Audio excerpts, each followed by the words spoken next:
힐 카운터가 너무 흐물거리다 보니까 뒷부분이 굉장히 중요한 거예요. 힐 카운터가 단단해야 되고 뒤쪽에 있는 바닥이 방사형 구조를 띠면서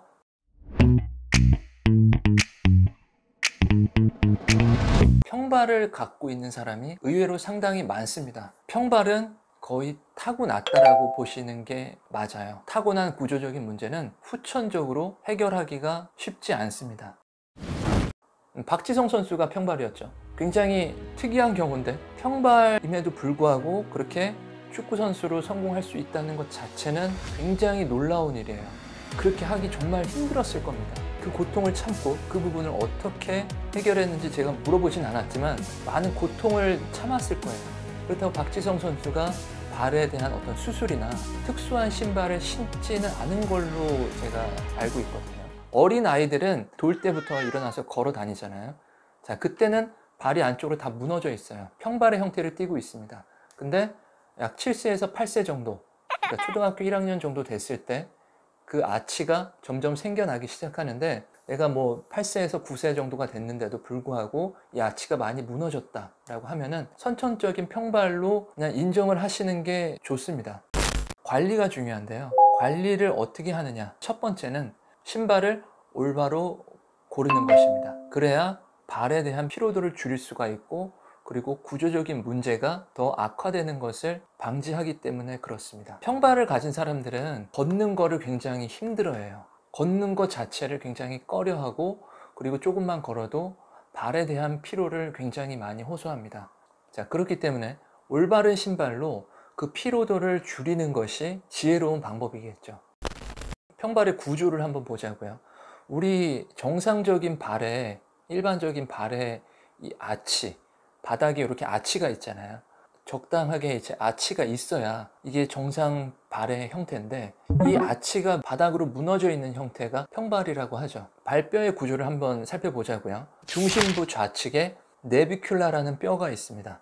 평발은 내비큘라라는 뼈 자체가 안쪽으로 주저앉은 형태를 띠고 있어요. 뼈가 주저앉은 거예요.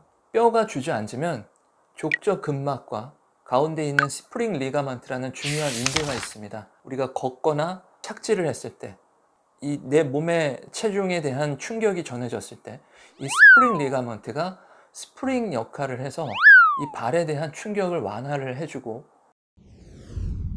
이 스프링 인대의 역할이 굉장히 많이 줄어들고, 그리고 족저 근막도 이 활시위처럼 쭉 당겼다가 줄어들었다 하는 역할을 하는데, 이 족저 근막의 기능도 떨어지게 돼 있습니다.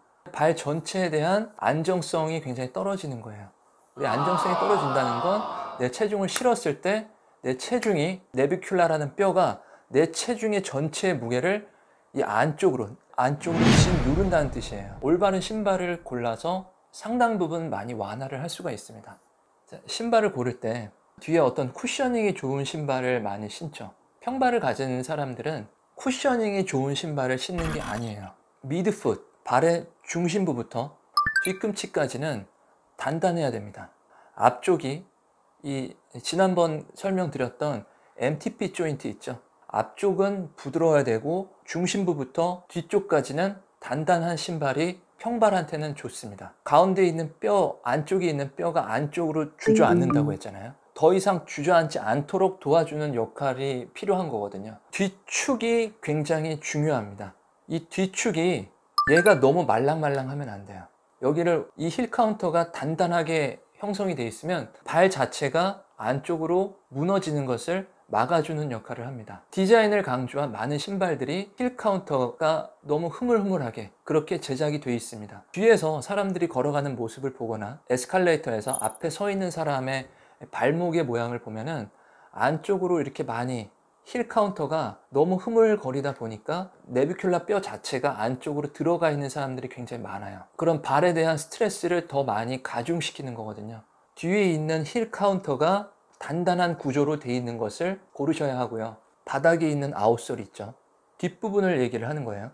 자, 뒷부분이 방사형으로 되어 있어야 됩니다. 방사형이라는 거는 위는 좁지만 밑으로 내려갈수록 더 넓어지는 형태, 이런 형태가 돼 있어야 안쪽으로 프로네이션이라는 구조를 방지를 하는 역할을 합니다.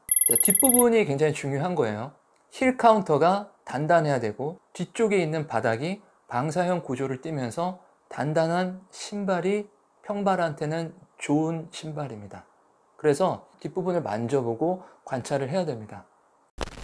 앞쪽은 부드러워야 되고 미드풋, 중심부터 리어풋, 뒤쪽에 있는 바닥은 단단해야 된다. 그래야 안쪽으로 무너지는 것을 막아주는 역할을 합니다. 신발이 다 쿠셔닝이 있고 그렇다고 나 자신한테 다 맞는 신발은 아니에요. 내 몸에 이 발에 대한 구조가 어떤지를 보고 더 이상 나빠지지 않도록 하는 것도 굉장히 중요한 거거든요.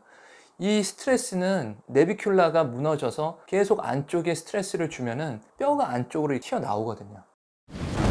내가 평생 동안 어떻게 관리할지가 제일 지혜로운 방법이에요. 계속 서 있고 걷고 달릴 경우에 안쪽으로 스트레스가 계속 평생토록 주어지는 거거든요. 이 스트레스를 덜 주게 하는 신발을 고르는 방법이 좋은 방법입니다.